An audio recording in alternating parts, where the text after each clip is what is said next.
Mason. He's the father of the Bill of Rights. His Virginia Declaration of Rights is a big chunk of what the Bill of Rights is based upon. He helped to frame the Constitution, did not sign it because it didn't have a Bill of Rights, and a couple other reasons. But bottom line is he's one of our great founding fathers, and he gave us a quote that will kind of drive what we're going to do tonight. He said that no free government. How many of you want to live in freedom? Okay, that's better. That's about a much better group. Okay. If you want to have freedom, he said, no free government, nor the blessings of liberty. Anybody want the blessings of liberty? You want to enjoy the blessings of liberty? Great. If you want freedom and you want the blessings of liberty, he said you cannot have that without a frequent recurrence to fundamental principles. That means not just once, but a constant recurrence, constantly reminding ourselves, what is it that works? What actually produces the results that we want to see in our system of government? Fortunately for us, they laid it out for us right there in the Declaration of Independence. Right in the heart of the Declaration, 56 words that sum up what I call the frame of America. It's the frame that is holding your freedom in place. It's the frame that is making the picture possible for us to enjoy liberty, even to exercise our freedom this weekend. I'm going to get some help tonight from a couple of my boys. Rhett's going to come up and join us, and he's going to explain those 56 words, the basic principles behind them. So y'all please welcome Rhett Green. Come on up, buddy. You're good, bud. All right, so I'm going to start us off by pulling from the actual Declaration, and then I'm going to go on to explain it.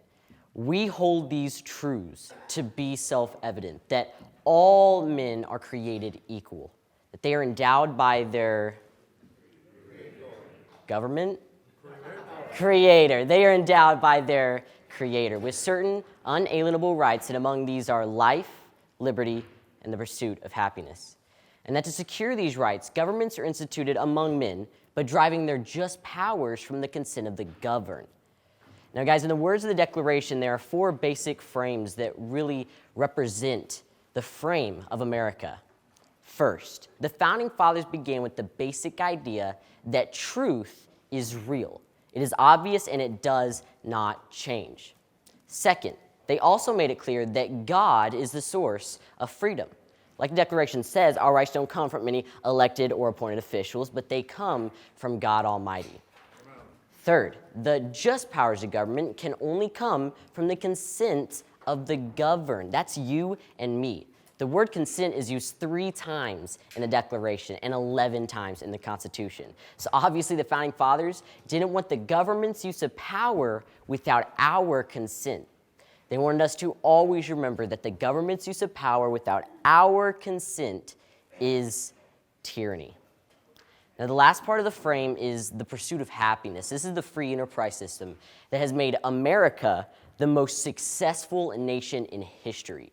Thomas Jefferson once said, "A wise and frugal government that shall lead men free to regulate their own pursuit of industries and improvements, and shall not take from the mouth of labor bread it has earned.